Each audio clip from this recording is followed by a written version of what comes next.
This is very much an off-brand kind of series that I did on the channel for a little bit. This is the cutscene series, where I wanted to talk about the cinematic elements and animations from cutscenes of video games. I very much learned on an admin business side of things for this channel that video game stuff does not do well. I don't know what it is. I have a big gamer audience, but they won't click on the thumbnails. You want to try theorize about it? I'd certainly have. Regardless, these upcoming cutscenes are some of my favorite of all time, and I love being able to have the platform to gush about these things. I hope you enjoy this very short-lived series. This is all of our coverage for the cutscene series. Welcome everyone to Madness March. In February, it's still February when this comes out, but even still, I'm trying a bunch of new things this next month. We experiment with new series and formats around this time of year, so welcome to the new cutscene series. Basically, I want to cover video game cinematics. They're getting more cinematic by the year, and today we're talking about two of the greatest gaming cinematics of all time, though they are both trailers, so they fit more into next week's advert series, damn it. But if you have other cutscenes in video games you'd like us to break down in the future, feel free to pitch it down below, or on our Discord. Maybe it'll be something.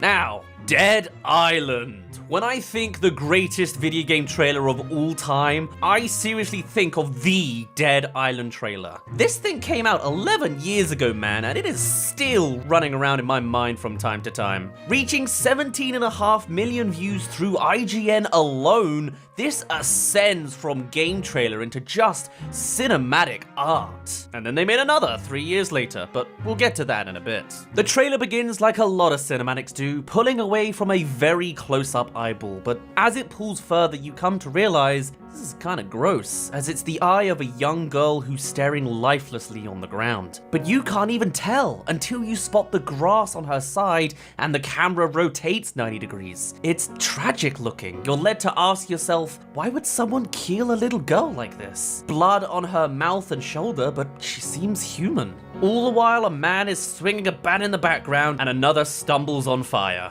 Yep, this is video game logic of violence. And then we get the occasional super quick shot of a hallway and running feet. We see more of the outside. That guy is fighting a couple of people, and you see it's the girl running down the hallway some undetermined time in the past. And in this moment you realize this trailer is gonna present itself with the chronology going funky. And right on that note, the girl starts flying, falling in reverse as shards of glass aloft with her aside the tall building. The camera tracking with her. Her face now more infected and revealing so much more blood on her body than the first thought. Her landing hiding most of this before. And you could sneakily spot a swimming pool, coast, and lighthouse in the back. This takes place at a resort. Surprise, it's called Dead Island, but audiences don't know that yet. The hallway scene is the start of events moving forwards, and what we've just seen is the ending, playing in reverse. We already know the story, and yet, as we come closer to the window, more shards appear, and it's almost beautiful, slowing down closer to the impact and,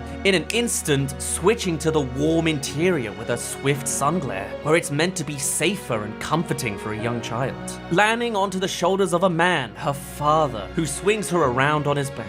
It mimics playful family time, but you can see the blood splatter for yourself.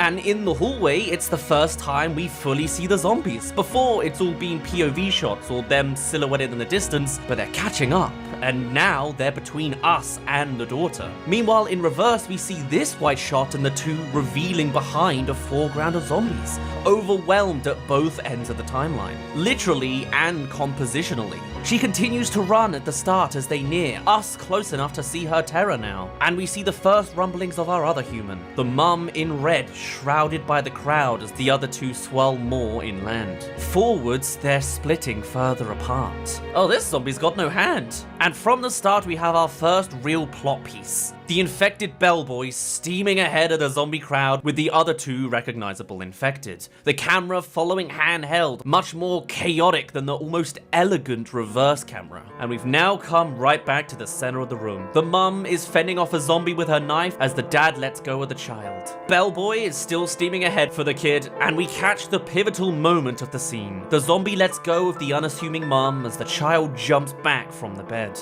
In reality, this shock is so surprising that it's what leads to the mum's downfall. The girl has nearly reached the room, though the bellboy holds a third of the frame. And we see the girl growling on her feet as the dad gives one last glance to his other half now the room has gone to crap. it's their last. The bellboy reaches the girl just at the door, and the mum spots the girl moving on the bed. A hint of a smile of optimism that she's okay, that'll soon be snuffed out. We get this really cool reverse shot of this guy unsplattering himself. Very tenor, very nice to look at. And dot on the halfway mark is the real downfall moment. The bellboy gets his meal. This is the frame that gets me the most. The high angle looking down on her, the slight tilt to the side, the fact you can only see the parent's leg spotting her, and just the act of the bellboy pulling as she reaches out, and you can spot the leftover blood on the floor next to her. Plus that half cry scream that plays. Ugh. This is the best/worst part of the trailer. In reverse, the zombies are exiting the room. The man is pushing them out one by one. And though this is the bellboy's height, this was the bellboy's low. The only zombie kill in the trailer, and a real screw you to the one that causes the damage. He's also tactically hidden from every other shot later in the chronology. The family spots their girl outside their room, and the dad pushes the door shut against the bellboy. It's here he grabbed the axe, though the daughter was still suffering. And later the mum is putting her to rest safely on their hotel bed. The two chronologies are slowly meeting in the middle. The bellboy is incapacitated with an axe to the neck that doesn't seem deep at all later on, while the dad is running from the room with his girl. The bikini zombie's arm's dripping because it's right here.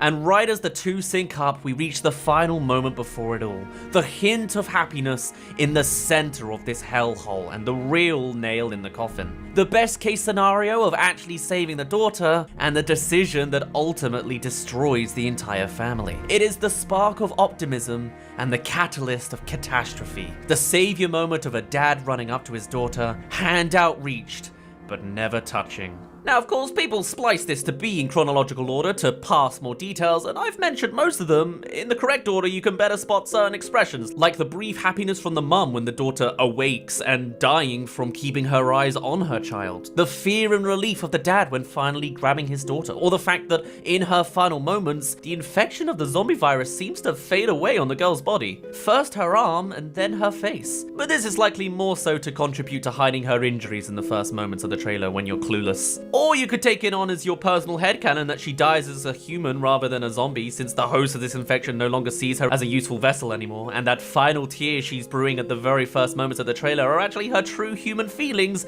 coming out post-trauma, fully aware of everything that's just happened. But that depends on how much you personally feel like suffering today. A headcanon I at least accept is, judging by the bodies you can find as an Easter egg in-game, the parents die holding hands together, or very nearly holding hands together. 14-year-old me then proceeded to watch every reaction I could possibly find on the trailer and more. Shame the actual game came out to be quite naff in comparison. In fact, I think this trailer was the one that ironically broke my trust on cinematic trailers as accurate marketing. I could still appreciate it as art though. All this goes without saying that the single most impactful element of this entire trailer, the whole reason this entire thing works so well to really hit you in the feels and twist the knife, is through the music. So many other zombie projects exist out there, and most all put their cards in the fast-paced, high-action basket. But the reason this stands out is because of its entirely juxtapositioning approach. You likely heard the music in the background here, but it was leaning fully on that emotional, somber approach. Something you just don't get with zombie stuff very much. We met these characters for barely 3 minutes, and yet we were more invested in this tiny family unit over the countless zombie IP characters that exist in droves. And then Dead Island made another, the trailer for Dead Island 2. It's not going for emotional anymore. It became exactly what it despised. And actually, developer-wise, there were all sorts of breakups and conflicts between the creators and the company that bought and funded the IP. Still, bam! It starts with just tying shoelaces with perfectly clean shoes and a meticulous rubdown. This guy's high class. Then we see more and more of him. Not yet his face, but you can see what kind of guy he is. He's got quite the relationship with the camera. Checks out his biceps and reveals his fancy watch. He's got a tattoo of living the dream, and with perfect teeth and hair, oh, and a simple little zombie bite. Let's cover that up. He's good to go. Don't know how much I can play this music, but he's off. This time now the song has lyrics. And it syncs up with the action quite well. Wake up in the morning to the clear blue sky. It's pretty accurate to the weather, it being Hollywood and that it's a new start. And essentially saying, play music and let the whole world see you being great. As the camera pulls away to comfortably see our guy in the world. I'm the bomb and about to blow up. Yeah, that's pretty on the nose. A literal lethal weapon about to be infected at any moment. This is this guy's last moments and he's gonna die doing what he loves. He's also pretty full of himself and happy to flaunt it to any unassuming skater girl. My old lady leaning out the whole window. Everybody looking, we'll be walking slow. Oh, it's a zombie world out there, of course. This is all shot as a one-er, just one take. But rather than being handheld, it's kind of a steady cam that rumbles but smoothly switches around our guy, zooming in and out so he's always in frame, but not always the subject. And also those lyrics. Lady leaning out the window, like exposed to the world, everybody looking, cause she's become a zombie hotspot. And we're back to our guy. Also here you can see the focal length of the camera. He's unblurred while the background is. And the world's looking worse. We now spot smoke in the building on the right and more walkers on that side. But our guy don't mind, he's still admiring himself and pretending to box as we swerve to his good side now.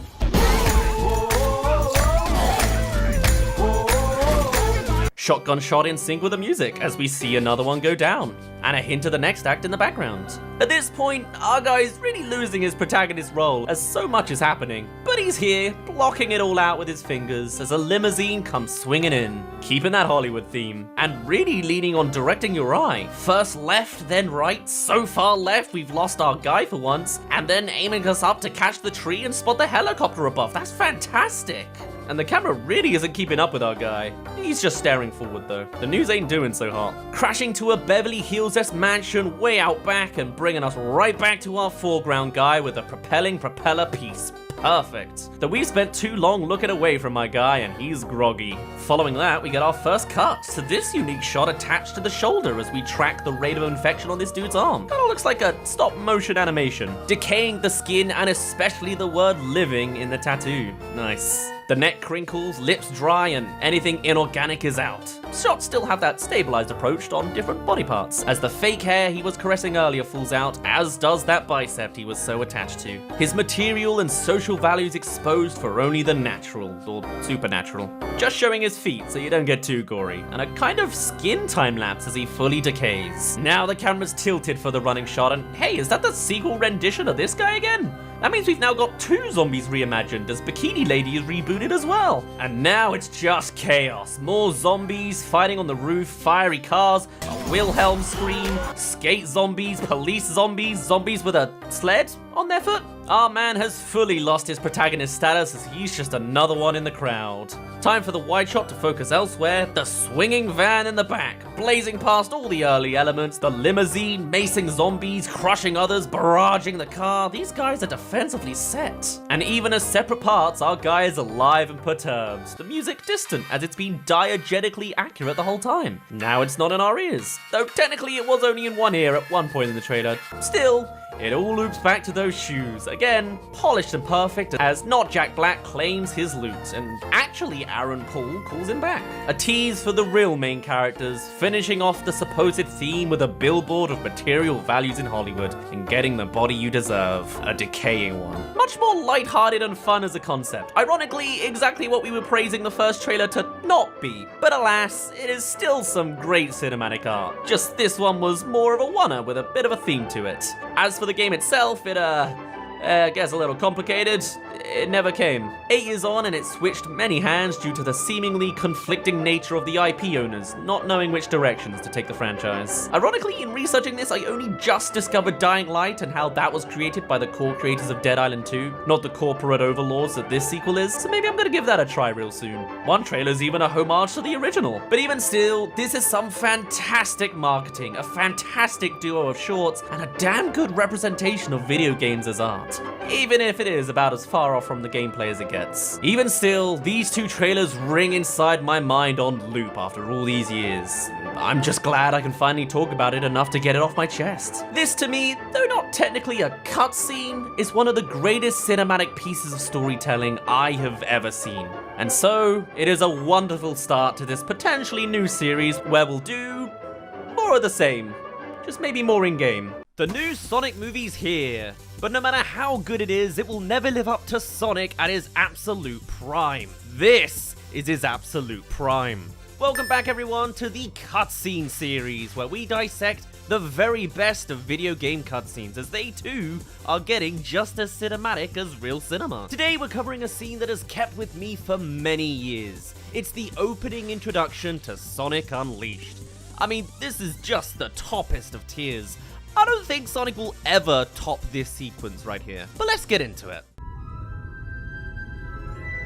We start with a simple fade in on Earth, the calm before the storm as we are introduced to our villain.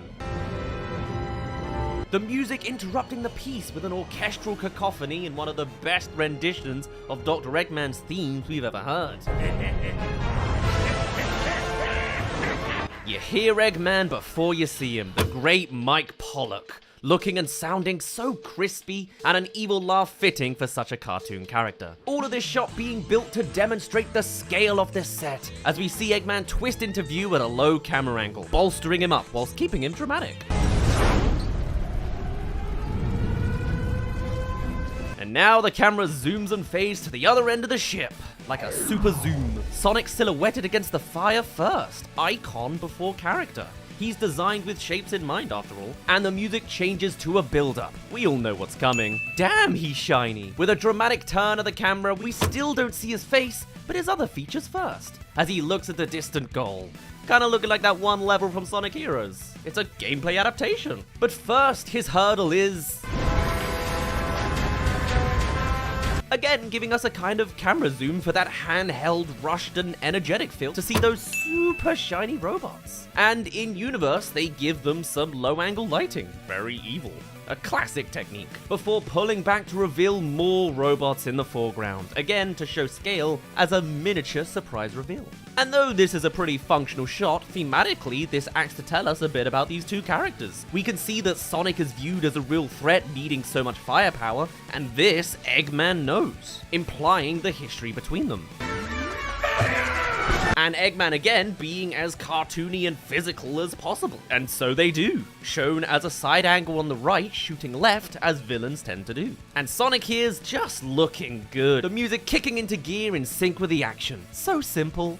God, don't you miss the days when Sonic levels did the same? Anyway, he's so fast he jumps ahead of the camera and into that juxtaposing side angle, running to the right just like the games. And he's got that squash and stretch, an animation technique that demonstrates motion that Sonic for some reason has often been quite rejective of. His face being so horizontal to really show that forward momentum. Again, focusing on his features, all equally as iconic from his design. And since this isn't a 2D game, he can swerve on the Z-axis from distant to up close. Truly swift. But we don't lose track of him thanks to that color palette. Him being the only blue on top of an orange backing means you're always able to track him with your eye, as they're opposites on the color wheel. And the camera pans to his next pathing. A Sonic that the camera can't keep up with is so dynamic.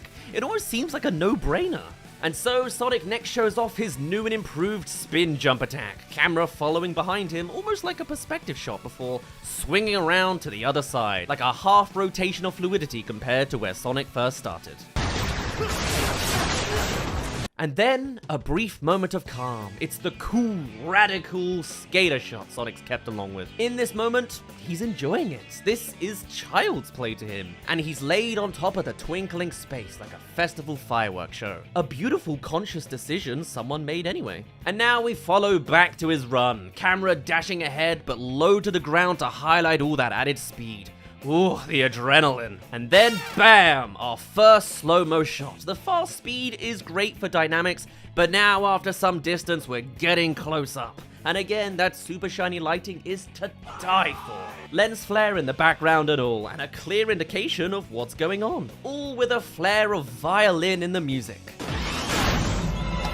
The robot's slowly punching downwards. It's a single dodged attack, but super close to hitting as well. Also, I personally like that Sonic is also in slow-mo here. He's still going fast, he hasn't just frozen time, we're just able to actually perceive it properly for once. Though of course, I still love those classic Quicksilver scenes the movie was influenced off. I guess it really is the difference between more modern Western cinematic inspirations and the Eastern approach covered by the animators here. as this short was produced by Masa Studios, a Japanese animation company. They work on all the later Sonic game cutscenes. And with these as the end result, you can probably see why. But then we come to a mid-shot, now at normal speed. Sonic a blue blur, but easy to navigate thanks to his trail.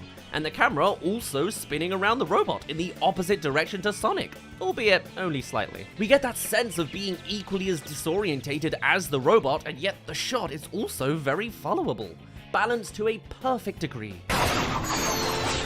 And just as quickly leaving the robot in the dust, not even destroying it. Sonic was literally just playing with him. All it does back there is fall over. And now he's speeding along through all the others, destroying them with barely an effort. His hurdle isn't actually the robots, it's the distance. But this is all great for entertainment and especially momentum. Literally just running through, creating explosions at this point. This is business mode. We're now circling right around again, a full 360 from the start, and the camera is left in the dust as Sonic trajects away from us, completing the final thread that is this sequence.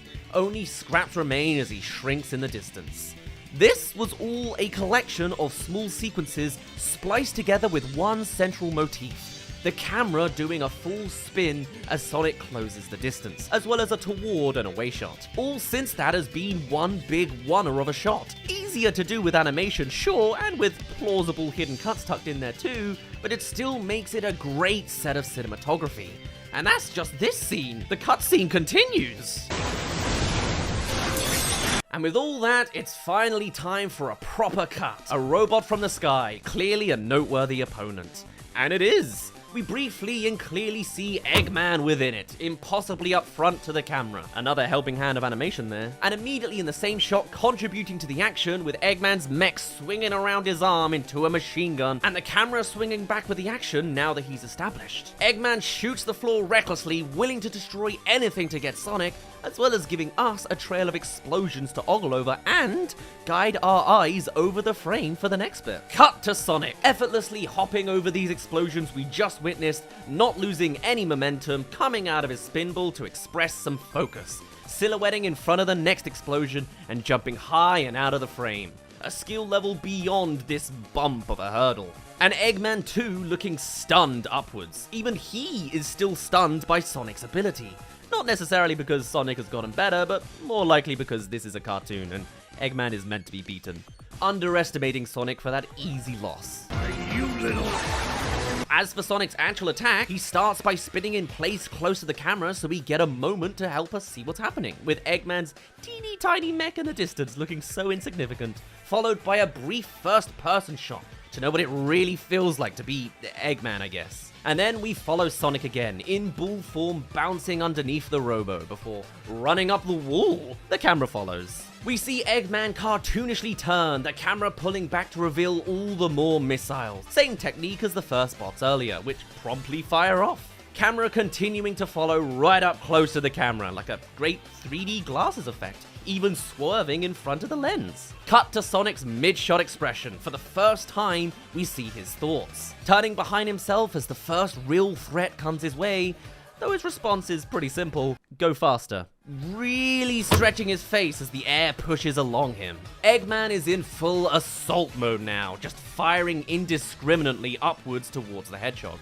And with Sonic running along the ceiling at this moment, we get to see the missiles following along from this further pulled back over the shoulder shot of Eggman's robot aiming across the frame. Camera swerving overhead as Sonic improvs his own loop-de-loop essentially. But Eggman stays on target. And now we're right up in the action, explosions right on top of Sonic. It's very intense as it feels so close. Sonic stops and jumps over, squashing and stretching at every opportunity. The camera then stops so Sonic can run into the distance once again.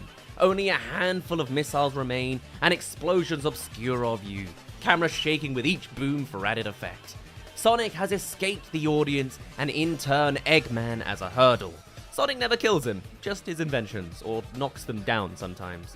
Always been a support of organic life, one way or another. Oh, except we get a close-up on Eggman's missile launchers again, just so we can track them easily as they assimilate into hands. Not just a cool battle, but also playing with the cool concepts for robot designs. This is entirely original to the cutscene. it's not in-game anywhere, though I guess it kind of is like the Egg Dragoon, but not really. Just pure, unadulterated creativity with this robot. Pulling back for a sec so our eyes can adjust before shooting past the camera and into the distance we last saw Sonic. We're not getting away! And now we get the opposite shot. Another hallway at some undetermined distance away. Missiles still flying as Sonic runs more freely. Look at his lanky strides. No longer in business mode, he feels he's won. And it tells a lot about his character. That smile on the side of his head says it all. And then the hand comes flying out from the mess, genuinely terrifying how well it swarms, right on pace, but pauses just in place for clarity. And Sonic is caught off guard, for once expressing concerns the battle is turning.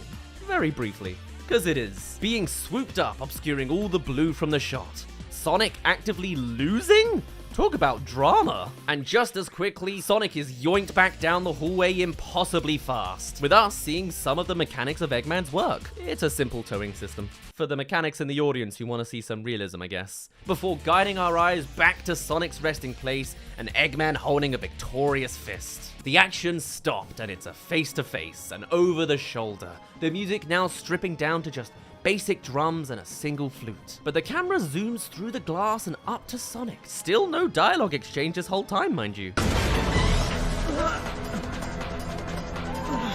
Sonic struggles, smiles, and uses the suddenly appearing Chaos Emeralds, a great Deus Ex Machina that makes sense in universe, and it surprises audiences who wouldn't have had the knowledge that he actually possesses these just yet. Eggman gets his high-quality reaction shot and Super Sonic explodes onto the screen, and in anticipation, the camera pulls away preemptively to get that wide-angle shot. Eggman's hands attempt to grip the new glowing lights, briefly succeeding before...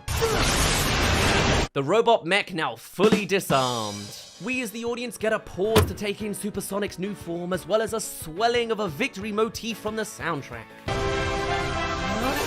Before bursting through the chest of the new mech, charging out some energy before and then flying away in the distance. But circling back this time, no longer here just to get past now. Eggman, of course, retaliates in his cowardly ways, revealing the iconic Eggmobile, now with blooming textures. Dismantling himself from the mech, needing a moment to calibrate the jets before zooming off into the distance. What a great little detail that is. But now, in the air of hallways, Super Sonic comes blazing towards the camera, giving us this close-up shot with the air resistance pinging at his face again, before spinning around him and zooming just as fast down the hallway. Moving on, Eggman's accelerating through this unique hallway, with tactical ring lights every so often to help identify the speed of this commute, like white lines on a marked road. And with Eggman outrunning the frame, we can focus on those lights, their doorways being shut by an emergency sequence. Only for Super Sonic, of course, to come blasting through with a plume of explosions following behind him, and then zooming out to show the true scale of destruction, taking the whole damn fleet down in one fell swoop. And Super Sonic effortlessly flies past the lens as we get to witness, uninterrupted, the place fully breaking down. Victorious orchestra in full swing. And for more explosion porn, we then get another airship, Super Sonic flying past as we see literal fireworks going off everywhere, and explosions continuing along the deck span. Other ships are also there, this is a fleet, firing haphazardly in Sonic's general direction as we come to a calm. A lone tower with spinning capsule pieces, our next location. A static, albeit giant one, judging by the tiny speck that Eggman has become at this point. Insignificant against this scale. Way different to Super Sonic, so much closer to the camera, and with a lingering golden trail to boot. Eggman now reduced to a frantic mess. His previous calculated acceleration from that last hallway now dissolved into a mad dash, stumbling as he hits the walls on his way in. Very satisfying. Before finally ejecting him out of the thing entirely, falling beneath the frame as we see only smoke. And now we see his fall, eating the floor all the way into the background, his Eggmobile landing with a resounding thud. And in the foreground, Super Sonic vents. Now a low angle on Super Sonic as he holds all the power in the scene, and a zoom on this handheld shot like a spectator on the ground. Finally, it's time for dialogue. Just two guys hanging out in a room. Eggman right looking left, looking up. And keeping that power, we get Sonic's point of view, floating down to a groveling Eggman, stancing himself as vulnerably and apologetic as possible. Universally recognized, but distinctly a Japanese thing too, as this is Sega we're analyzing here, a Japanese company. As Eggman pleads his case, we come further to the ground before Sonic's foot takes over a third of the frame, still holding all the cards, but in the composition rather than the camera angle, and his aura overlapping the remainder of the frame too. Ending on Eggman again clasping his hands together above his head as we see more of Sonic's lower half, but still not even his face. Dramatic, but it's all cooling down as the music also comes down with Sonic to open up for the diegetic sounds of the scene, the dialogue. Really? Look, go easy on me. I'll turn over a new leaf, I swear. And Sonic responds. Rarely do we actually see Super Sonic not dashing in the air, so this is actually kind of refreshing. Plus, the background view of the window out to space is also just super satisfying. There is an argument to be made here about the camera moving in this shot for no apparent reason. I remember an old video essay complaining about early Marvel movies doing this, but I don't mind it. It just looks nice to me, even if there's not much of a purpose. There's been plenty of purpose elsewhere in this cutscene up to this point. Well, this is new. Showing remorse, Eggman? And with Sonic and his cocky ways, pointing with a smirk on the side of his face, we see Eggman's expression right up close, changing from a grovel to an evil grin as he reveals a button right in our faces, and pressing it in a very over-the-top manner for that cartoony goodness. Time for more mechanical mechanics. Eggman's twist is revealed, ending on this pullback shot as Sonic is surrounded and just as quickly halted as the camera spins around this circular device. We see the rings grip him to the center, and though Sonic has most of the frame here, he's struggling. And just like that, Eggman now regains his power, physically standing up and being levitated all the further, rising above as he now receives the low-angle treatment, able to give out his true evil laugh unrestricted, while Sonic is completely restrained. And finishing it off further with some zaps. Sonic holds on, clearly in pain, but attempting to push through it. You can really see how determined he is as a hero. And this is an ungodly amount of expression work, the likes we've never seen with Sonic before, really telling us all his thoughts and personality through his face.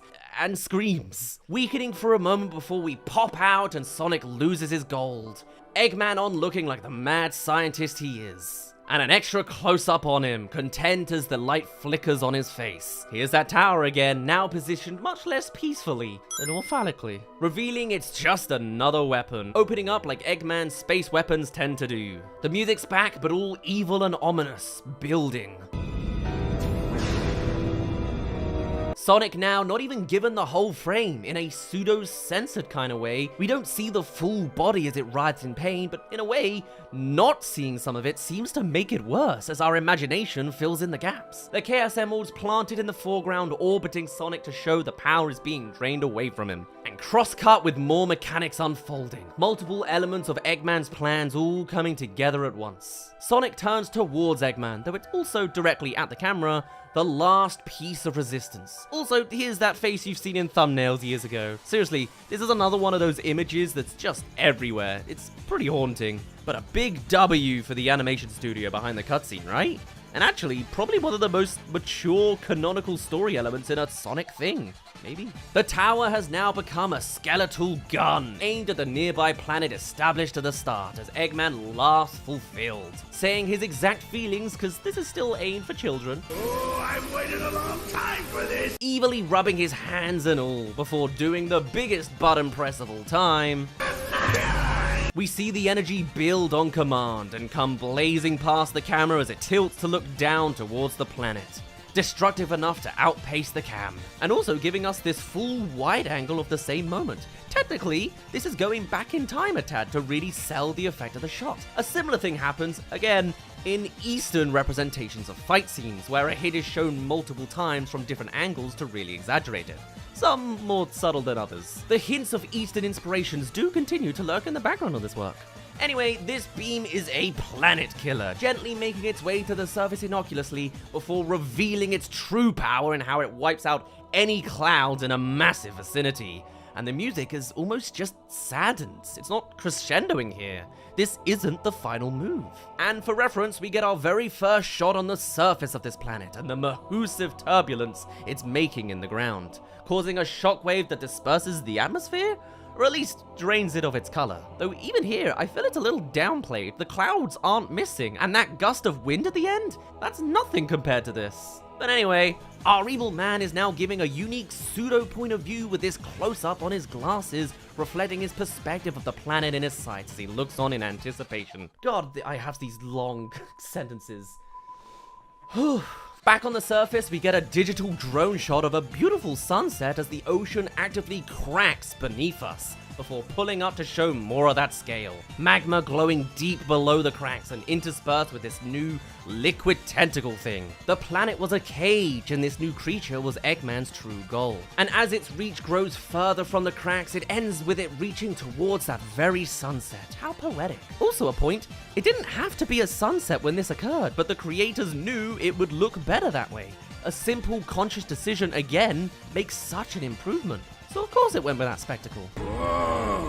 Even Eggman is impressed, but just as gleeful. Look at those teeth. The scale of this monster increases, now giving us this wide shot to get a glimpse of its true size, though still not all too recognizable as a sheepfully just yet. And hey, it's been a while since we've seen Sonic. This quickly became an Eggman story for a while there, and he's looking hopeless, down on his knees and all, practically gripping the floor.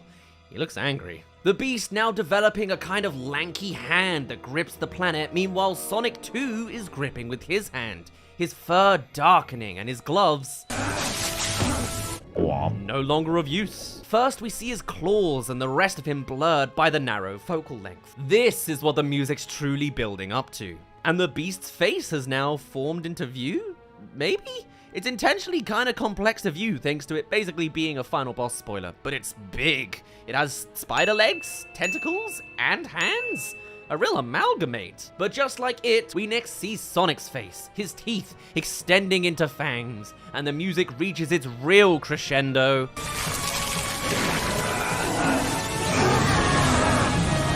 Sonic's theme, now in minor key.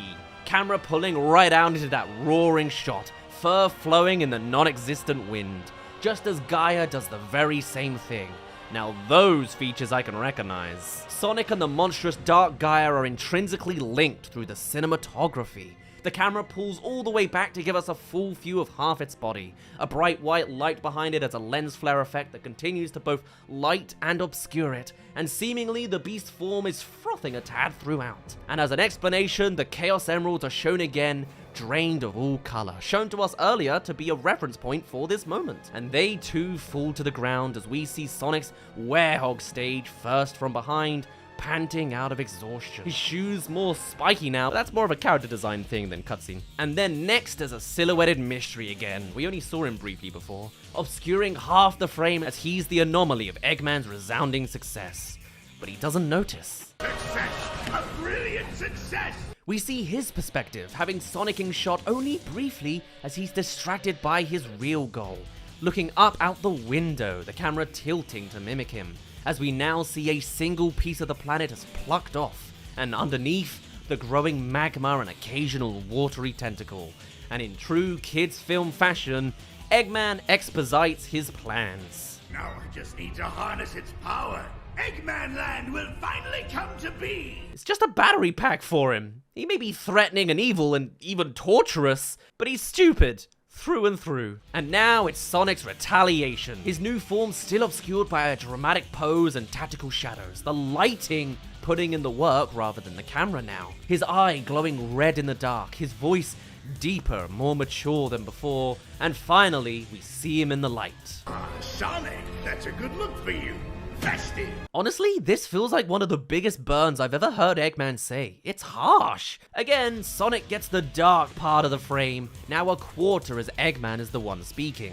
And with one final twist, So long, friend. and a mention of friend implying that their history together is long, Sonic is shooed out the airlock, the camera following him as he grips close to the foreground, reaching with his other hand before He's flung into the distance, music also letting go. Another view panning with him as he scales along the tower's shaft. Chaos Emeralds as well, established they're still gonna be relevant from here as we get a close-up of Sonic struggling and succumbing to the drop. All with one final perfect sound to cue it all off before the logo.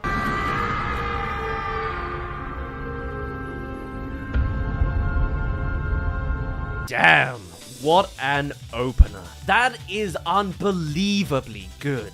There is also one bonus shot. It's just a static shot, fully widened to show Dark Gaia evaporating away and spreading across the lands. But that's more story and not too special. This scene just astounds me. Plus, starting your plot on a loss is just so enticing as you have to work your way back up. Having the power struggle constantly switch within a battle and also having it lit and choreographed so beautifully just all comes together in this wonderful mix of cinematographic art. The momentum of it all maintained, making it feel fast by being scarce with the slow-mo, showing character in the action sequences, and the music being a perfect accommodating factor to it all. Sonic 2, the movie, wishes it could be as good as this. There's a reason Marza Studios have been in charge of so many Sonic cutscenes, though to be fair, the original film did have Sonic somewhat lose right at the start, so elements are somewhat there.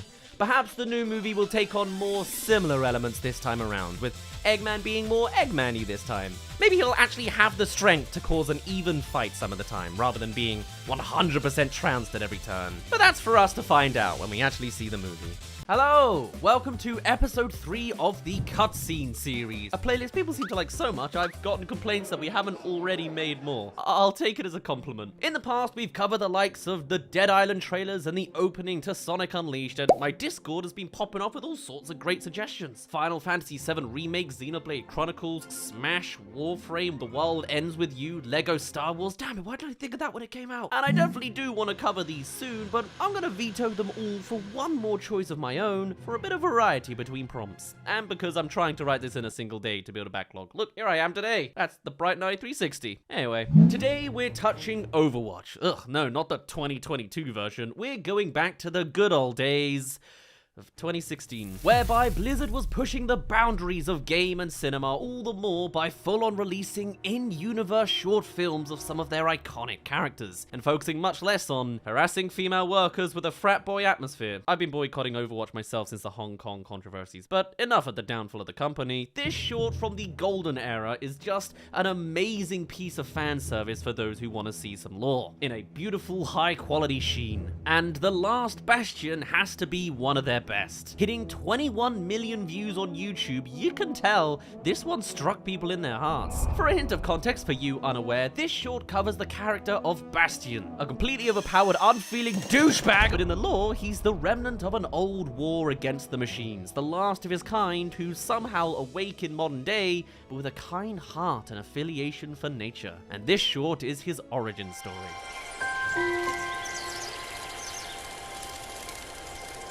And so we begin in the middle of some random forest. Beautiful strings, piano, and birdsong, slowly moving into place of the inciting incident. Looking off from the distance with the composition directing our eyes. The frame is surrounded by dark bushes, and in the center, a glowing landmark directly in the sunlight. The simplest ways to instruct audience eyes where to look. And as we get closer, the swifter movements of this bird catch our attention, readying us for the cut closer to it, doing its natural thing of building a nest. Just nature at peace. Until it starts pecking at some moss, the camera panning in parts to slowly reveal the moss's true identity. It's Bastion, of course. A point of view shot to suggest that this unearthed thing has a perspective at all.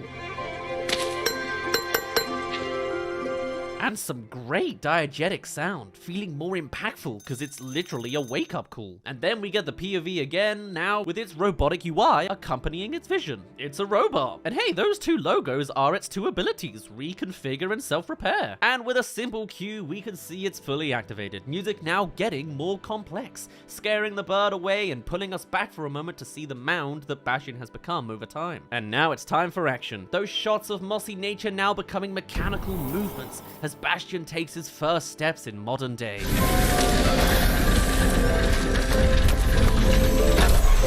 But not in a destructive, unempathetic way, it almost seems gentle, magical. And as the bird comes flying back with curiosity, Bastion jitters out a reaffirming view of his own hand, and his gun, and the bird. Gotta also love how in this perspective shot, they mimic the idea that Bastion has a fisheye lens for an eye, so the peripherals of his vision are distorted. Also blurred like peripheral vision. And of course, scan lines overlaid too. Classic. The bird now sings above and distant, the subject of the frame for being the point of intrigue, turning its head in curiosity, which Bastion does the same. A moment of mutual interest, and all matched to the build-up of the music. But then, directive comes in. Bastion's overlay is invaded with a map of the region and a route to his destination, obscuring the bird from his attention, and then mapping it into augmented reality, a peek into Bastion's programming. Cool. And panned far away from our little yellow fledgling. And so, Bastion goes. Seen with a low angle as he's empowered with functionality again, yet his strides aren't perfect, walking with a jiggle like an organic creature. The world around him a spectacle of nature, and Bastion is noticing. His feet are on a mission, but his head is observing, looking up to the sunlight through a passing tree, which the short uses as a nice view as well as a transition, blooming the lights out to we're full white and taking us some distance further. Here, nature is still continuing to be a marvel with great tree log pathings, not unlike something in Pikmin in my nostalgic brain. Huge and encapsulating, sun beaming from the top, and Bastion just a tiny piece in the grand scheme of things. And deer, a new spectacle for Bastion to ponder over. Though it's not a very good deer. Pretty sure it would skedaddle the moment Bastion looked at it, especially if it knew any better. Fade to our next moment, another indicator of time and distance passing, much better than a simple cut. Now showing us rain on a leaf. It's a simple idea, but again hitting on that theme that nature is beautiful. One of those classic images that resonates a kind of tranquility in humans, and similarly to Bastion. And with a robotic replica to this experience, Bastion's hand does the same thing, releasing a not too different vibe of tranquility we humans feel with urban rain. You know what I mean? Even in a city, rain could be satisfying with the way it rattles against metal piping or against the asphalt of roads. Apparati can be beautiful too. I mean, it's to the point that this was my desktop background for a while. A fantastic merging of the two in misty rain. By the way, more cutscenes will be covered, so check if you're subscribed. And the bird hops onto the frame, surprising both of us, as Bastion mimics that head turn once again. A natural reaction or an attempt of communication? Also, have you noticed yet that nary a line of dialogue has been spoken? And that will continue throughout this entire short. I always love this approach, making it universal to all audiences and leaning heavier on the emotion of any moment as the animation has to do the talking. The bird can only tweet, or I guess only chirp, and Bastion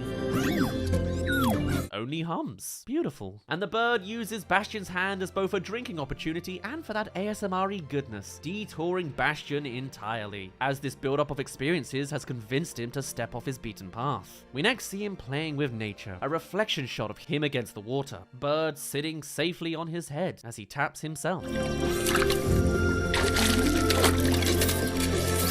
Willing to learn the sensations of the world around him, and curious of all of life's moving parts. And in this new lifestyle, a clarinet has joined the accompaniment, more layers of audible peace.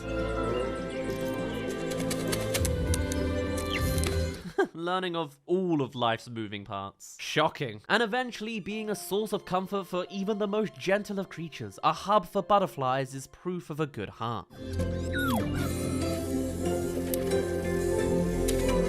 And that age-old quest of the bird building its nest comes back again. Same motif too. Built in the safety of Bastion's presence that even he is willing to assist with, aware of the affair going on. And the final stick to complete said nest.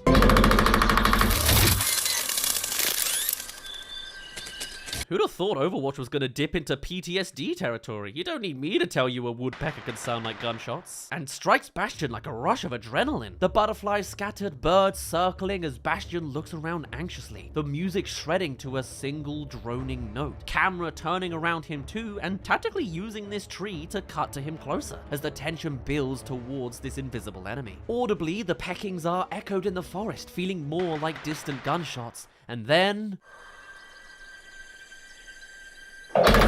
Bastion's view is shown with a dolly zoom into the endless forest, the vision distorting as his grip on reality loosens to the fear of danger. The lighting also darkening into more shadows as life gets less pretty for a moment. Pre-tree, he's in the light. Post-tree, it's overcast. This time closer, camera rotating onto the point, the perfect storm of coincidence to propel our plotline further.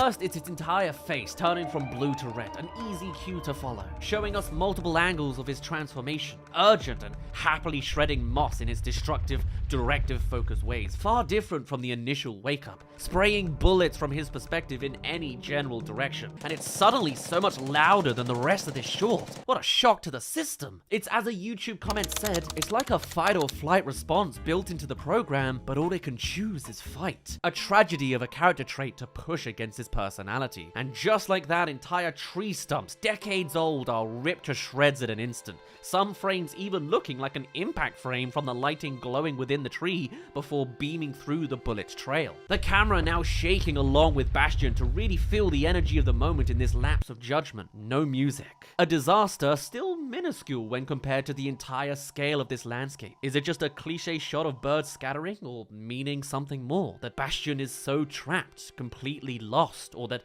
nature is still beautiful and there's plenty of room for Bastion to grow amongst this land of comforts. And we see Bastion transmute back to his former self. The red in his eyes switch to blue as he looks at himself in shock. A real human emotion, as we are given this heart-wrenching shot of what remains of Ganymede's nest. Yes, its name is Ganymede. Dropped on the ground amongst a spray of used bullet casings. Only a single yellow feather remains. And as Bastion looks around for his little yellow friend, his shoulders slowly droop as he's left alone in the grey shadows of the forest. Framed within broken tree logs and slowly descending leaves, and he deflates. Real human sadness at what he's just done. I know what'll fix this. Yeah, let's give him a hat in 5 years' time. Sorted. And with nothing of this world here for him anymore, he resorts back to his prime directive, somberly and slowly making his way. Clouds changing again from overcast to blue as we get a map teaser for the upcoming icon world. And as he steps down the hill and out of the forest, he comes to a standstill. There it is.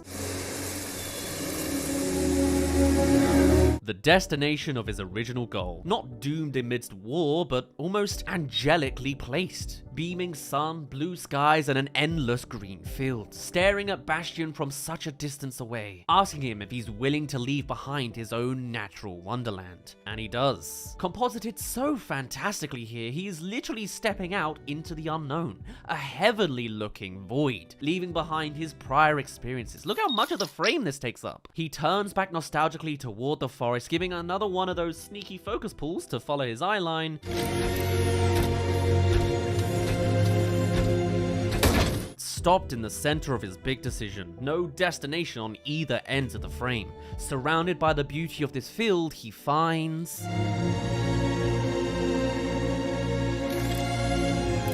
himself. Changing the context of this field, it's not so perfect. And from this higher angle, we can finally see it's littered with the remains of his fellow kind. The expand of the field, not clean, but emblematic of the scale of damage done here. So he checks on its memories. His LED eye blinking as it processes the information as the camera match cuts us back to the past, and Bastion, its observer, suddenly, highlights are darkened as the sky looms red. Bastion still blinking like a human does when it's trying to take it all in. And we're back to uncomfortable loudness with missiles flying overhead, panning us to the middle of the Omnic crisis. Explosions light up the battlefield as hundreds of Bastions march on. The camera handheld and zooming like the videographers on the field as a Reinhardt-like guy swings his fire strike through several bots. And in response, we see Bastion's ult. Of course, our Bastion wasn't going to use it, so it had to be shown elsewhere. Laying out into tank mode, or just turret mode again? Tank mode's probably back there somewhere, and in retaliation, the Crusaders bring out their shields. This whole war scene is all just one shot, panning back and forth as each element responds to each other, keeping your eyes on the action at all times. It could also easily be hiding cuts in its swishes to the side if it wasn't an animation already. There are millions of foot soldiers, giant robot mechs, jets flying over past, and capping it off with one final angle back to Bastion, tilting down to him and moving closer as his army pushes on either side of him, motion rattled in its handheld, almost running perspective, Bastion still blinking viciously away before match cutting back to reality,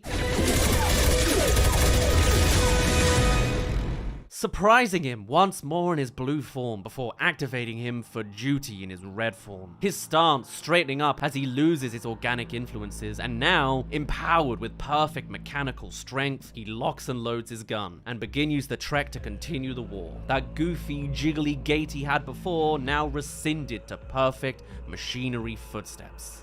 Okay, there might be a hint of a jiggle there still, but his mind is made and he will prevail against this blue and green void. And as he steps, we see the sky's shadows literally clouding over his judgment, but from up here, a familiar friend can appear. Ganymede, he's not dead, fluttering down onto Bastion's gun with the optimism of starting again from the beginning on that nest. It's enough to stop Bastion in his place as he contemplates his decision, literally stopped halfway as he has to pick a side, a life to lead, the comfort of nature or the directive of war. This is another one of those desktop backgrounds I nabbed back in the day.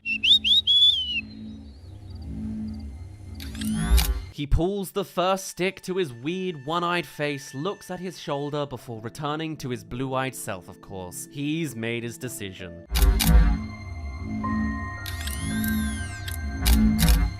And it's the wholesome ending for the both of them, and as Ganymede circles around Bastion, he keeps up with just his top half before being completely distracted away from the city that supposedly calls him, not even looking back as he returns to the forest, bird on hand, happy to start a new life in the woodland expanse. The camera climbs up, gives us one last view of the lands, a final poke that nature truly is beautiful, and on a harsh cut to black, in memory of Yvonne Nabro, a fellow animator at Blizzard who died in a motorcycle accident, with a pretty fantastic showreel under his belt. Wow, what a beautiful send-off.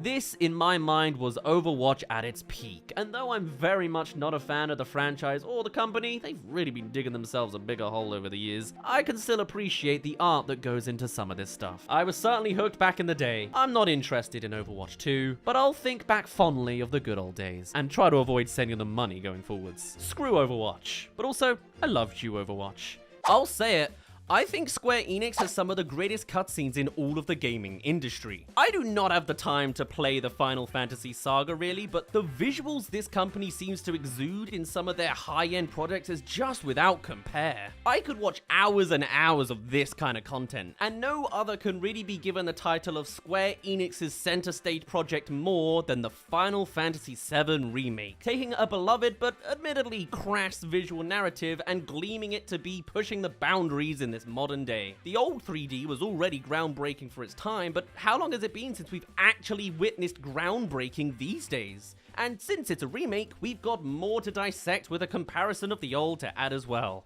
I'm so ready to get started. We begin by seeing the first character of the plot, the city, Midgar, having such depth and nuance in all its areas and peoples that it now gets an extended establishment of all of its moving parts. Whilst initially we saw the metropolis at night with Aerith in some alleyway, here we get the day before, the camera flying through the smoky clouds to show the mountain outskirts beyond the city, gliding elegantly as a drone shot to capture absolutely everything from its massively distant perspective. A single bird following along to guide us onwards as we eventually see the city so far off in the distance, shrouded in more gas. For both dramatic effect and thematic pollution, as is the theme of this story. The bird flies in closer, with us looking directly down with an ironically named bird's eye view. All below is plumes of smoke and ugly metallic constructionery, and the bird itself, a figment of nature, looking tattered and worn down by the lifestyle in this world. And as the camera twirls for its next shot, we get a hint of sunset and a crane for some visual eye candy before the city reveals itself. Smoke getting so thick on the edge, even the bird got completely obscured there. But isn't the city beautiful? A fantastic blend of fantasy and realism. Realism, but maybe a little nicer on the eyes at least. And with our first cut, we see the bumbles of urban life. Trains passing and traffic on the roads, the underbelly of giant passageways and the streets beneath rife with people. Latching on to a boy on his bike, your classic innocent canvas, ready to paint a picture of what this new land is like. But as they leave us briefly, the camera goes for this Dutch angle, usually fitting for horror tropes or to suggest an unnerving tone before we're right back up to the tiltless. As engineers work on car mechanics and cargo, a dog is scrounging for trash, again slightly diagonally, as we reach back to our kids, focus pulling onto them as they enter from the background. But not before another cheeky shot of the adults at work. Always with the construction work, as if the city is more so about the industrial aspects of society rather than the actual residential requirements of making this like a home for its population. And the kids speed past. After all, at such a young age, a lot of this goes over one's head. Playtime's all that matters. And now, taking us to a main road, and across it, a single wilting flower, capturing the entire messaging of this story and this city. This is a place where nature does not thrive. It's a city of industrial dominance, actively sucking out the energy of nature in order to mass produce this corporate paradise. And all done with nary a word spoken. But at least they got playgrounds, now drenched in a golden sunset too. Love it. And it's a location we'll be coming back to later for those OG fans who remember. Nighttime is just crossing over as the streetlights activate for the evening. But as the kids play, the lighting cools them, as the routine here has the major factory kicking into gear and glowing an overbearing green, and glowing up their eyes from the reflection. The very life source of the planet being extracted by these colossal machines. The light is so bright it transitions our sky color palette from darkening blue to outright black as it pierces up into the sky. And now we finally reach nighttime. All of what we've seen so far is original and entirely additional to what we already got from 2 decades ago. The initial cutscene starts straight away with nighttime, but here we get to see a little slice of life out of Midgar. Progressing from day to sunset and now to night. A great extra love letter to show we'll be seeing much more of every detail in this remake. Bringing us round to that classic Aerith scene. Still going with the energy in the air, but instead of starting us face on to Aerith in a fade transition, we now swoon in from above, spiraling down as we come to her side, and continuing this dynamic camera to cover everything in one shot. The alleyway, the exposed vent, her face, and finally, the reveal of her green eyes. From a production standpoint, it encapsulates all the advances that technology has made in all these years to the filmmaking possibilities on these console devices. I mean, they couldn't even run that crisp frame rate on cutscenes back in the day. Kids have it good these days. Then we cut to the proper profile shot, lingering on the moment more as we see the energy leak out towards Aerith, but while in the original she stood up before noticing a noise to her left, here she remains kneeling as she hears that noise from her right. And as she does stand, the camera lifts along with her to mimic her experience, whilst the original stays static for ease and watching from below. But despite the potential urgency in this moment, the camera isn't shaky or handheld.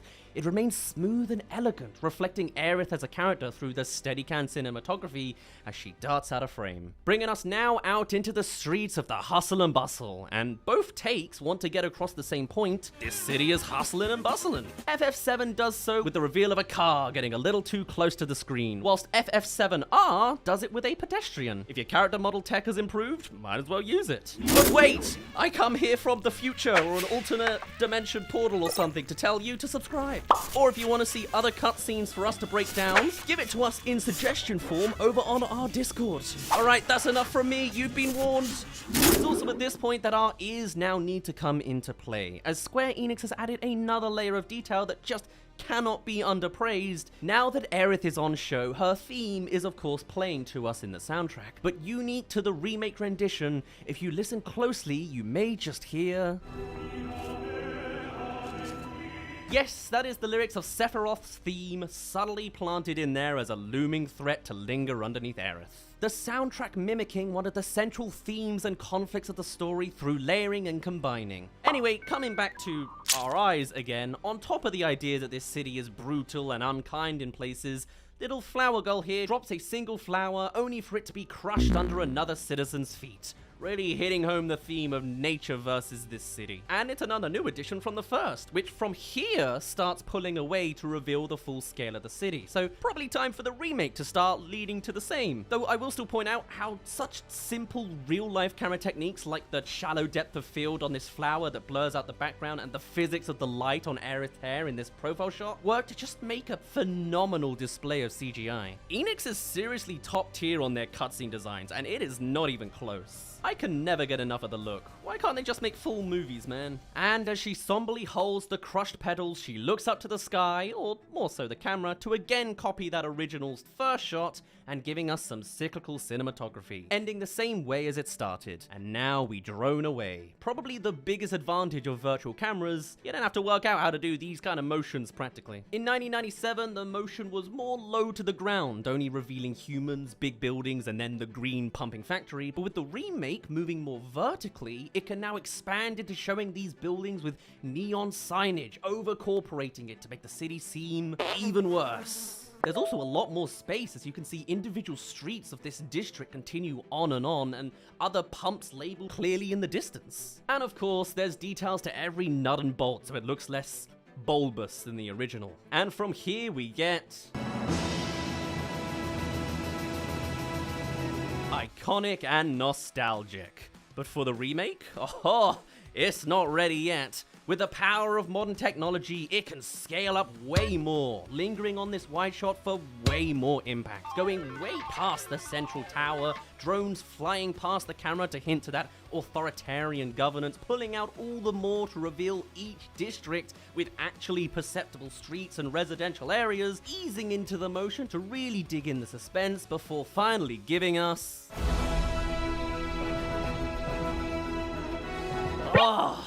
with that full, empowering symphony rendition. It is orgasmic for those that love the original, or a schmuck like me who'd never played it in 1997 because I wasn't even one. But of course, that's still not even the end, as that's just the establishment. From here, we get sudden cuts of train wheels cruising onto its destination, taking us to the start of the plotline we are to actually follow in the original. All the while, the camera starts moving in on location, train shots getting more aggressive as it sparks on the brakes, classic escalation as we see it come to its stop and pause at the angle we all know as the very first screen of gameplay. A fantastic display of prowess for 1997 since the gameplay is so seamless before going into written dialogue as the plot begins. So far, it's much the same. Sudden cuts to the train, camera swooping into place, though this time with a little more smooth rotation, coming around the center rather than over it, and eventually tracking along the top of it.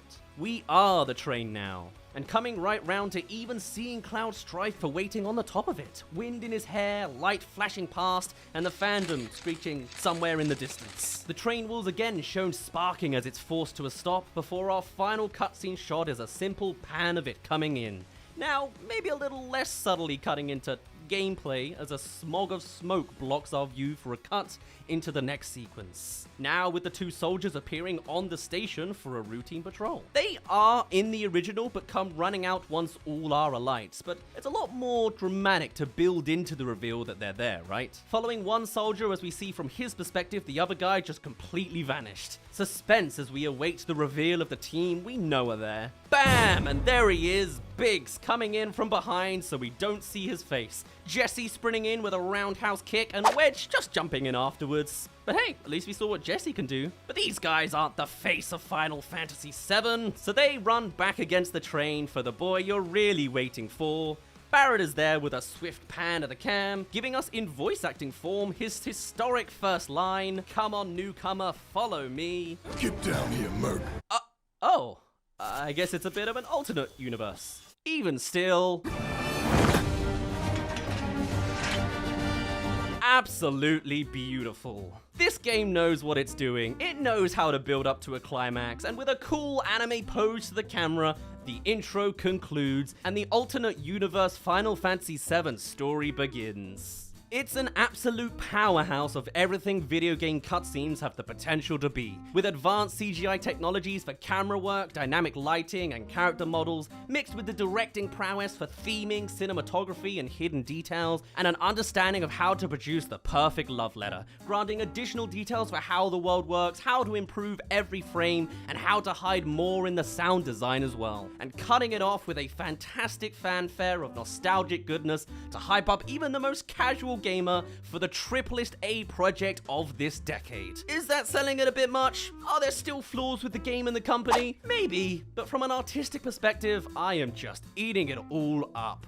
Mwah. It sure is good they've made like another 5 games out of this universe and spin of a remake. I'm just the perfect consumer for this kind of stuff.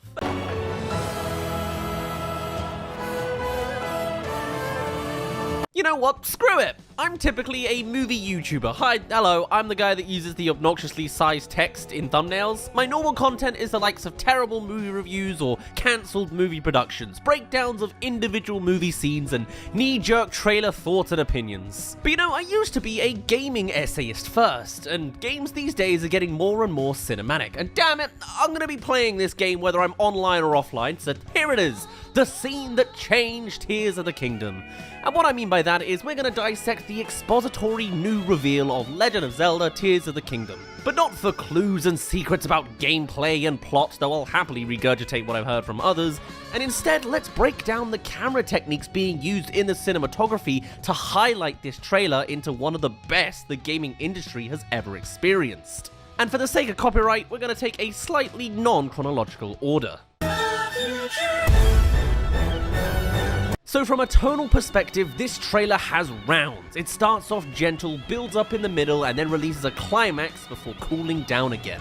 It cycles through this emotional roller coaster 4 times. So let's look at the second. Cut to black. We're then given this slow-mo shot of Link diving down to catch Zelda amidst a fall.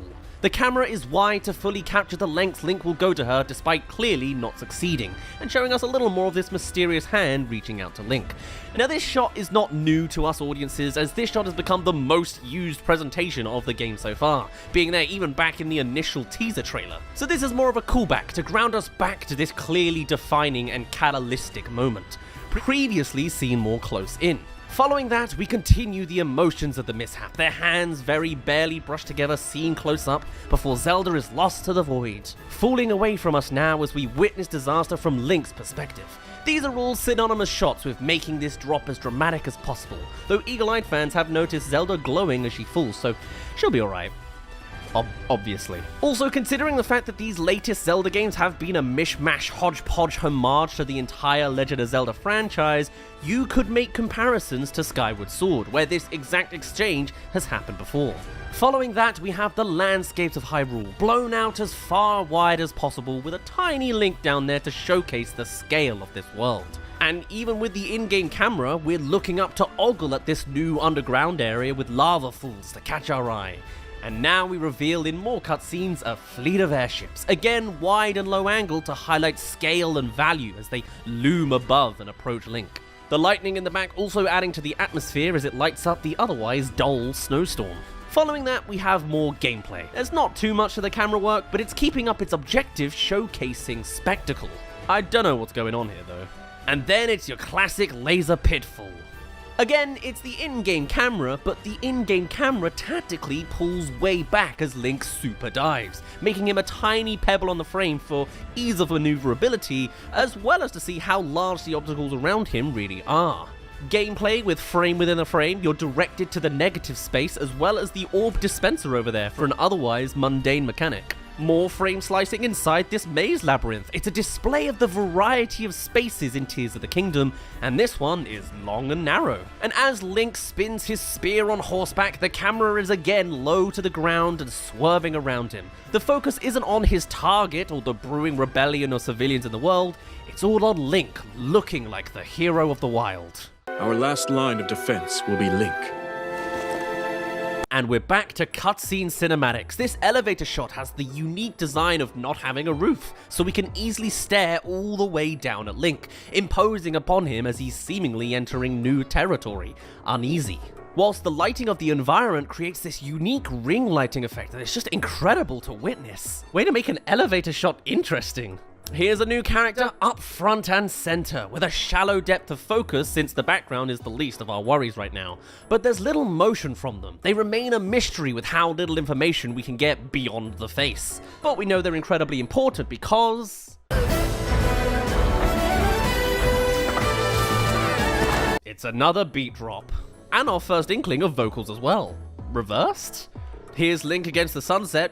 It's just an artsy shot. Us humans love sunsets and we love silhouettes against them. Following that, we then have this guy coming out of the wall presented at a side angle. Seems a bit odd at first. It's not like the area covering 60% of the frame is particularly exciting to see other than it being unseen territory minus that one shrine challenge. But if it was a head-on shot, you'd barely see the distance this guy is traveling off of his wall. And he probably goes a little further than what we see here in the full thing.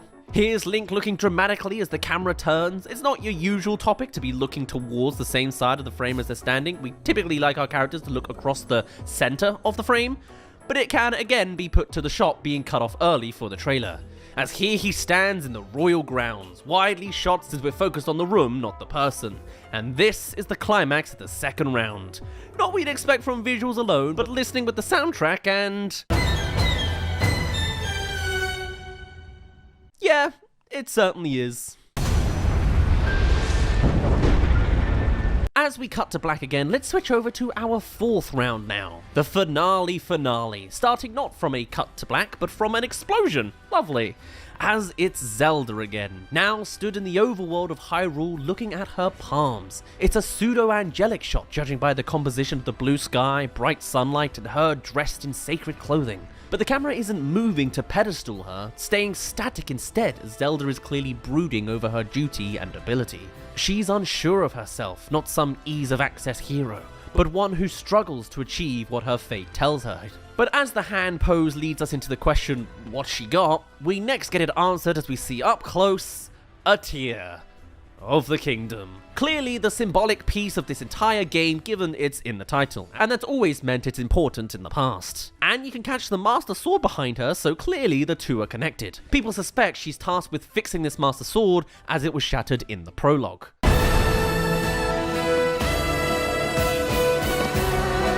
And with the quiet conflict of doubt out of the way, it's time for final confrontation time as we briefly catch Ganondorf blazing into the sky, unending malice from his hair, tilting the camera up to both see what's going on up there, as well as to view it as an oppressive, overbearing entity. And match cut to another beam of malice light breaching into the sky and spreading outwards. This could easily be from the same cutscene, but it uses a match cut in its malice effects. From there, the blood moon rises once again, and just like the initial game, is displayed as the camera pulling backwards as more and more enemies appear out of the red, consistently adding a new foreground for the camera to capture as it makes its way backwards still. Though this time we've got Lynels appearing too, crashing onto the ground with a little camera shake to boot. Nice. Gonna need more of that canonical Link strength. And as it stops at Lynels, it tilts up to them too for that money shot of 3 incredibly strong enemies all appearing at once. Next we have some story beats we can stitch together. The Master Sword being attacked by Malice, close up, panning across the blade to Link's arm as the Malice consumes all from the right hand side. Also well directed, as video games have always taught us, heroes are on the left and villains are to the right. But as the malice grows, it also envelops up Link's arm, tilting up as we spot his face reacting and his shoulder turning black, before revealing it more as a wide angle, now with a full view of the whole sword consumed and Link not doing too hot either. All this we can infer takes place as part of the prologue to the whole game, mostly presented from that first teaser trailer. And from that catalyst of an event, the Master Sword is broken and must be prepared, whilst Link gains new abilities from his now energized hand of some sort. Or that comes from the mysterious hand also in this scene. But here's the real money shot. A big green hand emanating malice, followed by another in the opposite direction. That iconic cloak also making an appearance, and following up with everyone's screaming husband, Ganondorf. Starting as a mid-shot to catch all of his topless glory, before closing in on just his face as his forehead glows brightest on the frame. One more tear and a clear guttural roar of malice. What a way to reveal him. You witness a king's revival and the birth of his new world. Shown first with the immediate consequence of his mere presence actively targeting the hero, and then later showing him obscured by only limbs, and then right up close and personal. Stitching these two events together does such a good job on thematically covering the historic Ganondorf. And in juxtaposition to that, we then have Link journeying to eventually take him down. Running from bosses at low angles, falling with Tulin, tilting from a dramatic angle in the sky, directly in front of a new character with some light power it seems, as well as a beam that shreds through several desert creatures. This moment is a showcase of all the notable characters assisting on this great challenge. But you are not alone. Riju dance fighting, now a little aged up, lightning shaking the camera, civilians forming rebel groups regardless of species, and Link as a supporter, and a sneak peek at the Sky Island in the back. Sidon fighting alongside Link against the Construct, as it's called, atop one of these Sky Islands, as Link gets a close-up looking ahead to the champion's descendants together in one scene, tears in hand, running towards their targets, before ending it off with Link running directly towards an iconic retro boss, reimagined anew with the Fire Gleeok from the original game. This round thematically has been all about the big bad evil finally making its reveal, and the rise up of the kingdom and all of its inhabitants working together to take down this next big bad calamity, before cooling down one final time with Zelda again as she stands with the Master Sword in hand, begging for success from herself and her knight. Logo plays suspiciously looped, making more people think this leads into Skyward Sword at the very start of the Zelda timeline again, as we see her in the post-credits looking up to the sky, still angelic, wishing for Link to find her as the damsel in distress she's always relegated to, it seems. I know why I am here. It's something only I can do. But we're not done yet, let's see round 3 now. We've cut to black from Hyrule Castle and slow faded into Zelda as she stands in Zonai territory, the ancient species of advanced technology. Don't worry about it. But she stands looking up against a great pedestal, yet again dealing with an overbearing task and heaps of doubt. Is it finding the Master Sword or that tear from earlier? We can see something glowing over time, but who knows? Trailers keeping the mystery up. As we then cut to the Master Sword itself. Interesting choice there. But this is as it stood safe at Kokiri Forest, showing it in its glorified state just as Link takes it from the helm.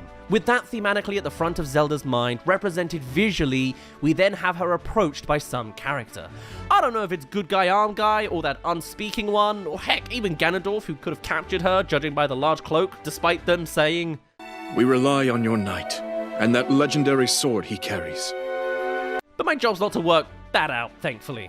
It's probably Rauru, this guy, who is probably also the hand. The mystery is held up by a tactical cropping of their head to obscure their identity, and of course some more brooding shots of Zelda, always at a side angle, as she looks up with hope.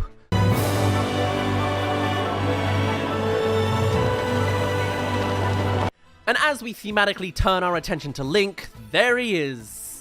Empowered from the low angle as he flies before Hyrule is ogled at some more at this super wide high angle shot, basked in sunset bloom and mystically misty clouds. It's just nice on the eyes. And we're back to gameplay. Low angle shield bashing to highlight that mechanic, gliding towards a giant bull Sky Island, fighting against a Goron boss, flying, jumping with Tulin towards the skies, escorting civilians on cart, reversing Octorok boulders, jumping high with a rocket punch, anti-gravity platforming, a minecart enemy battle, a mecha mini-boss, fire arrows on horseback, and laser disco on a bokoblin camp. All of it is just a high-paced montage of gameplay mechanics and intrigue, each shown at the best angle for added effect. After all, none of this is shown at nighttime. It's not that it would be bad, it's just not optimum. But as we blaze through this gameplay meat in the middle, we then end off on yet another climax, this time from gameplay rather than story. A giant ice super boss you'll have to fight with Tulin. Yet another ferocious enemy we'll have to overcome, and a malicious explosion for added effect.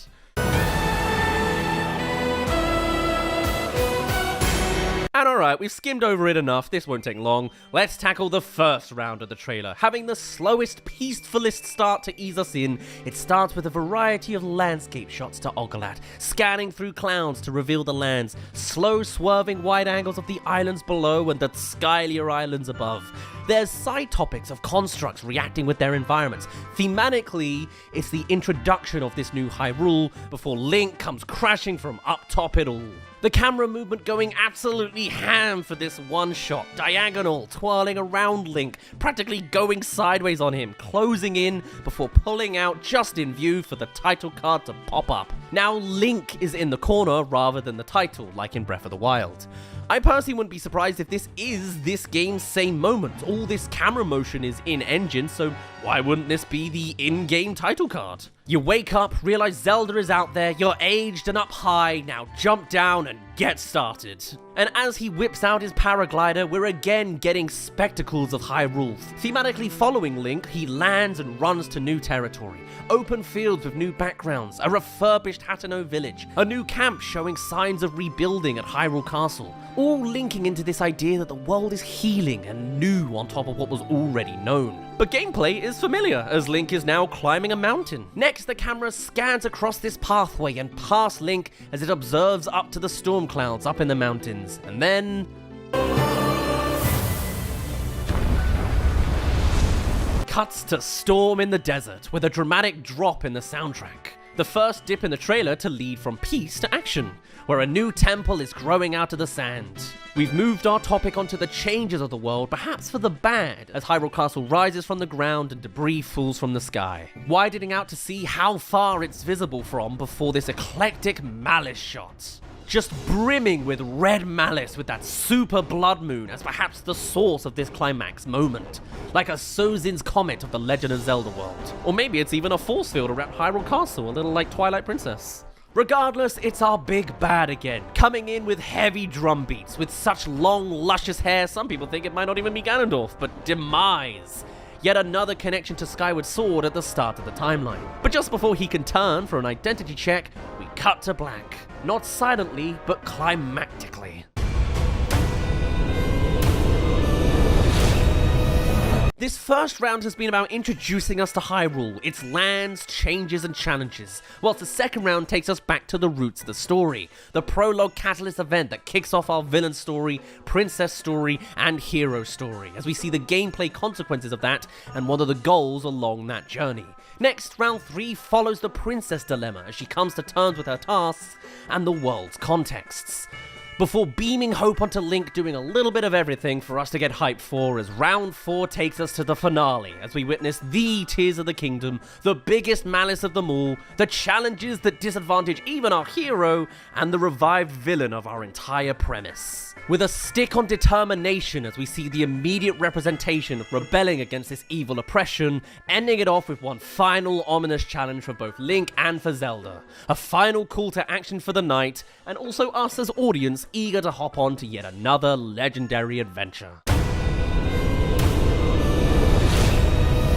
And that's why I called this video The Scene That Changed Tears of the Kingdom, because it is telling a story.